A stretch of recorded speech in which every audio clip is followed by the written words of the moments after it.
Yesterday I got this message from a young man.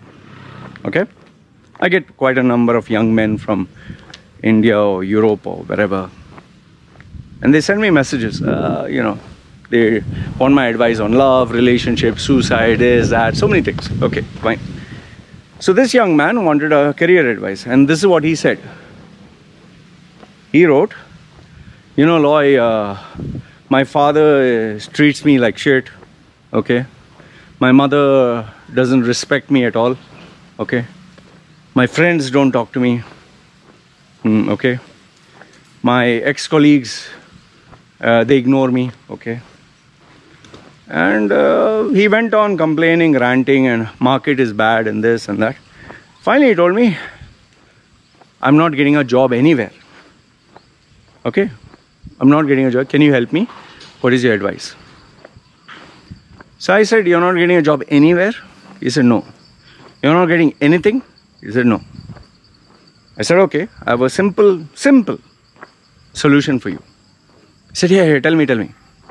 I told him, go to your area, a 1 kilometer complete, radius. Go to every shop, go to every restaurant, go to every business. Tell them you want any job. Sweeper, cleaner, waiter, cook, security guard, anything. And you will work for any amount of money. Just give me a job, any job. Sweeper, cleaner, waiter, all that.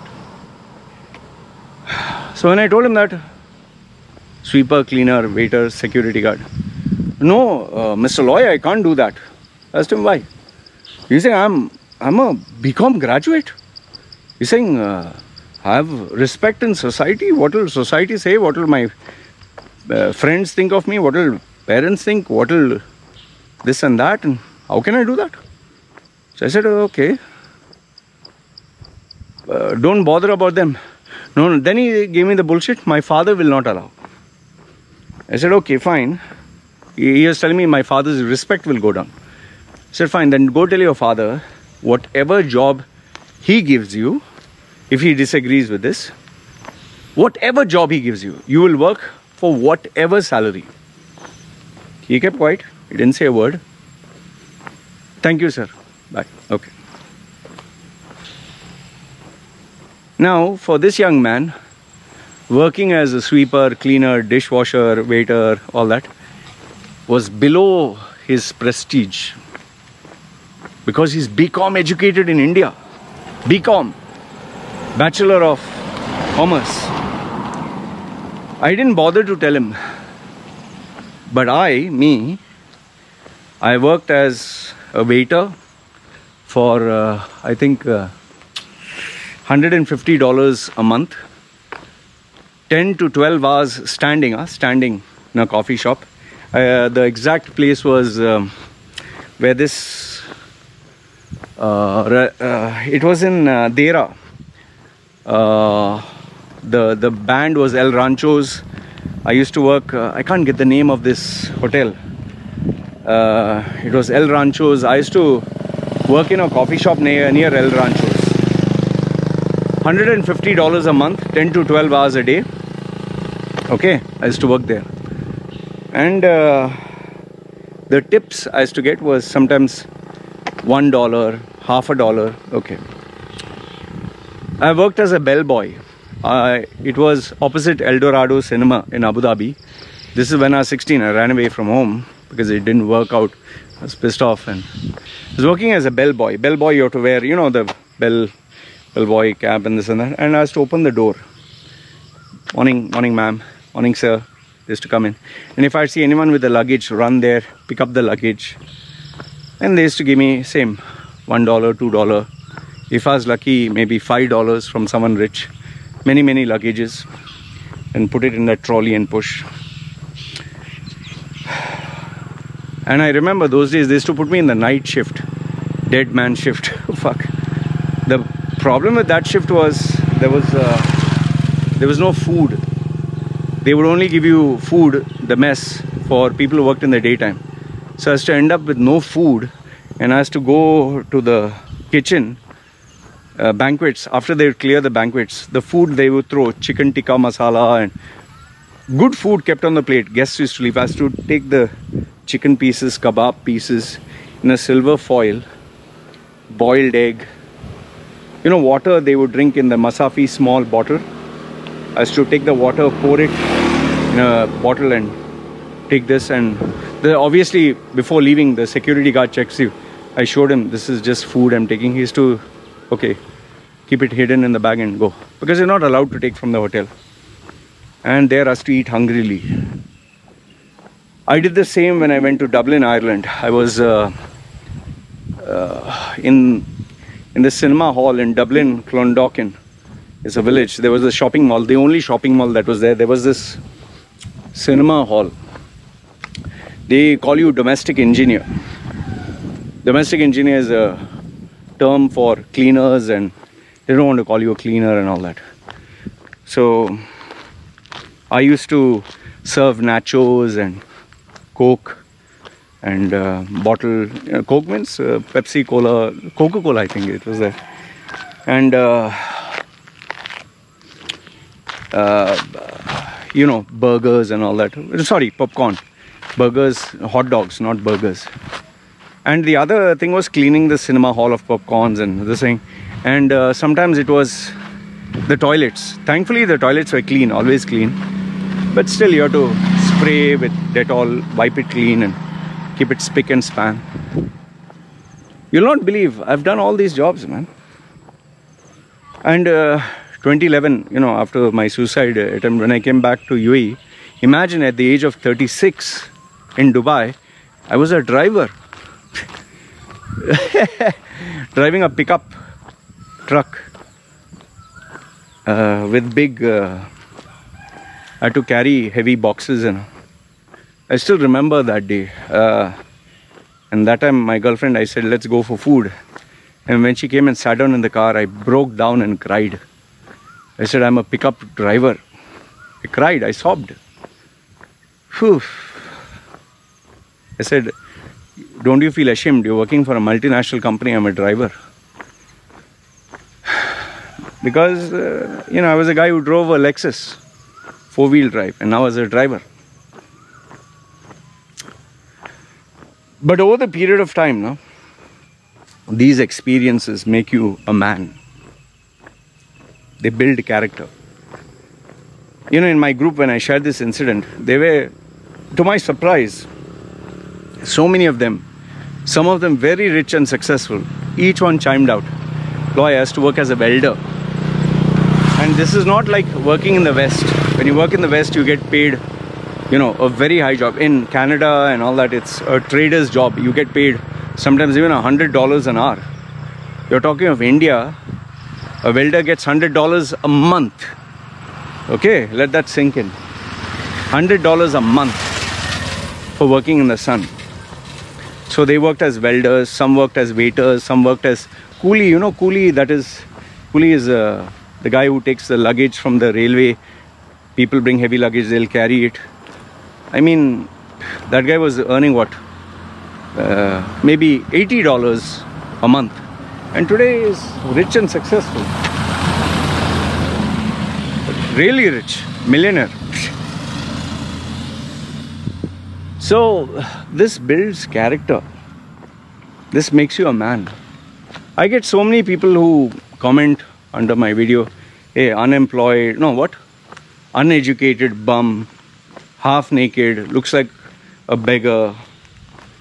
You don't even have an expensive car, I understand why they say this, because they are brought up in a social media generation. They are in a protective nest with their parents, and they don't know what is work. They don't know the realities of life. So I don't take it seriously. It's just that they're ignorant. There's no shame in working any job to feed your family. There's no shame. My wife is a farmer who works in the farm in the heat of Thailand, the heat and humidity. She never traveled in an airplane until she was 27. And the first time she traveled was with me. She, my wife has lived in a life where they eat chicken maybe once a week, pork, which is a luxury for them, once a month, prawns, shrimps, once in maybe 3 months or 6 months. They actually go to the forest, pick up leaves and to eat from the forest. She purchases second-hand clothes. $10 maybe she'll buy 4-5 outfits, second-hand. There's a big second-hand market here. Obviously they wash the clothes in Dettol and all that. See, there's no shame in being poor. There's no shame. Poverty is a reality. But having this poor mindset, a poverty mindset, if you're happy being poor, fine, that's a different story. But most importantly, there's no shame in working hard. There's no shame in work. There's no shame, man. This generation which, oh, I'm a BCom graduate. Oh, I'm a degree holder. Put that degree up your ass, man. So many of them when they go to Canada, back home I was like this, I was a managing director, I was a manager. Yeah, go fucking back home, no? Why are you here? That is why in Western countries, you'll see even the CEO sweeping and keeping the carpet properly. They don't walk like this. Only in UAE, you'll get all these white bums, Western passport holders. Do you know who the fuck I am? Yeah. They'll drive a Range Rover. Yeah, you're fucking standing for the bus and going in the underground railway because there you couldn't afford. Here just because some stupid guy was mad enough to look at your white skin and white passport and give you a big overpaying job. Yeah, you'll go back to that same reality. You have to work hard, man. And it's only through this grind that you get the lessons that you cannot read in a book, you'll not get in school, you'll not get anywhere. Not even your parents can tell you this. Because that experience will make you a man, will make you a woman of substance. The realities of life. I spoke to this other lady based in Hong Kong. She ended up to pay her bills, to complete her education, she had to go for paid sex. She offered herself for paid sex. Because she has a child. Her mother, father are not there. Ex-husband left her. She has to pay her bills. Easy to judge her. You think, given her education, she wants to get a PhD, by the way. PhD.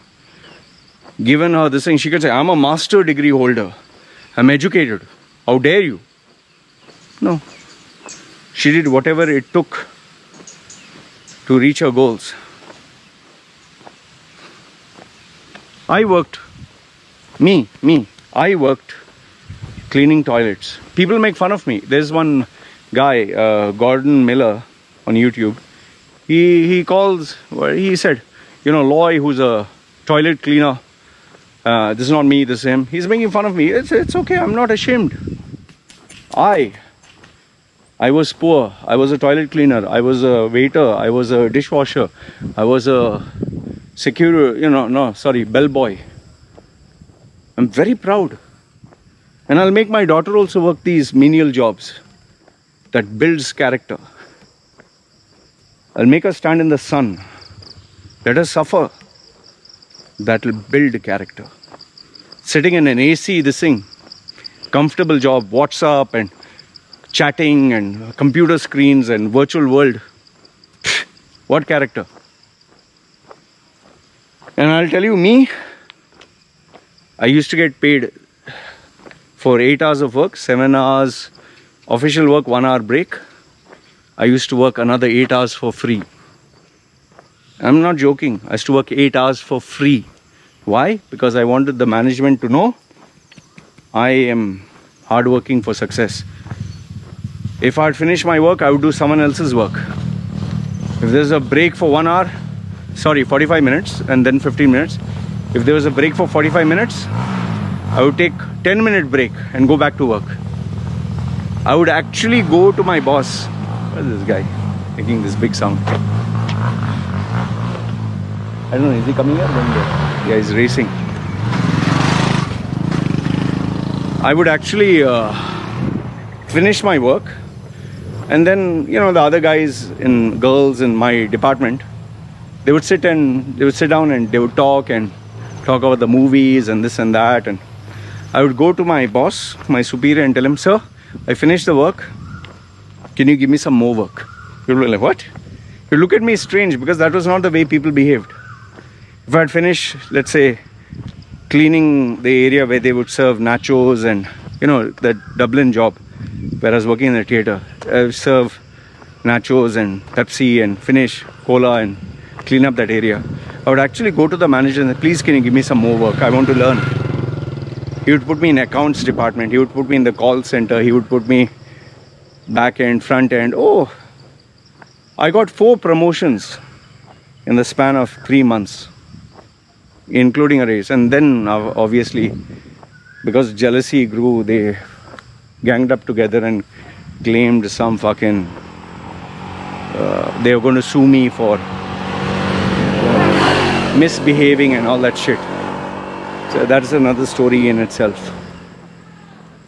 This is how I would work, man. Work for free, work for cheap, work until that person got impressed, so impressed that he would be like, come on, let me end with one small story, which will maybe inspire you to greatness. In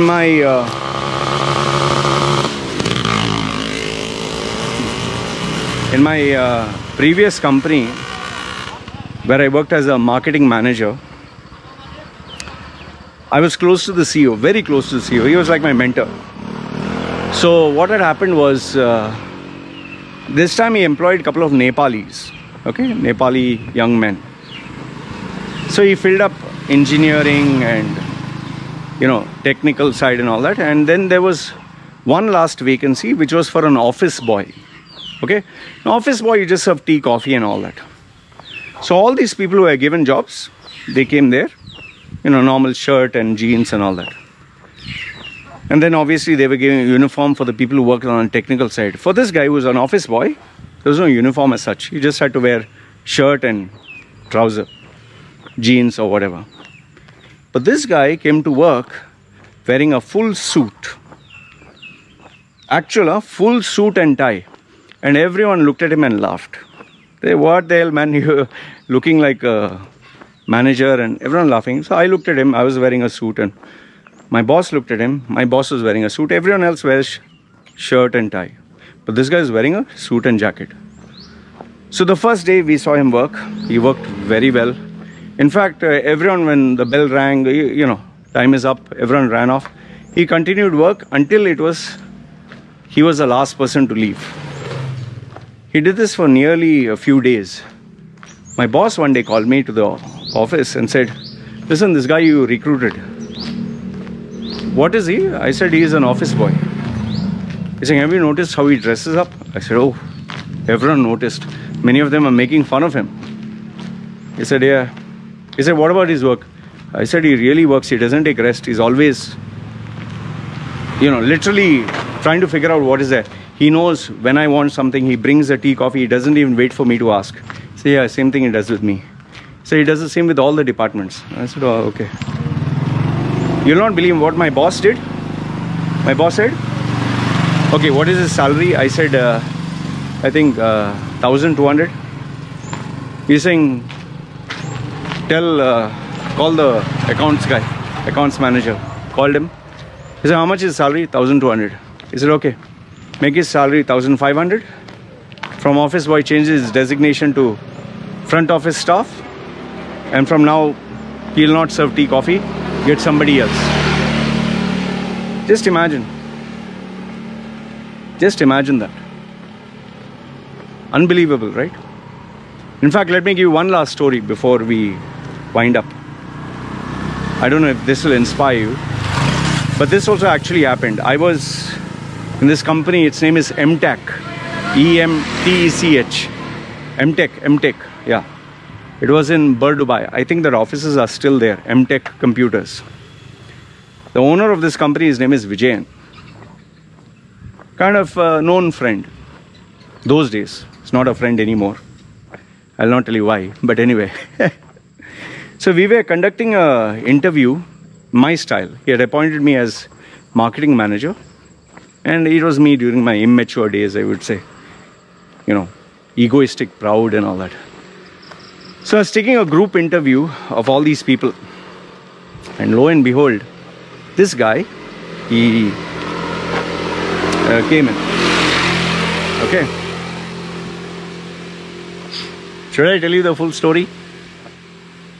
Okay, what I'll do is, I think I've given you too much information for today. You let me know if you're interested to know the story. If yes, comment down below.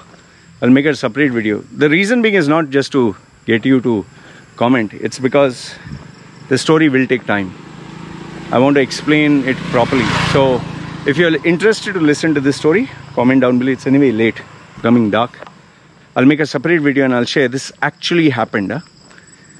And it's unbelievable what he finally became. It's an amazing true story. Anyway, just to conclude, what I want to tell you is, you start from small, you start from nothing. There's no job to be ashamed of. And if you really want to achieve success now,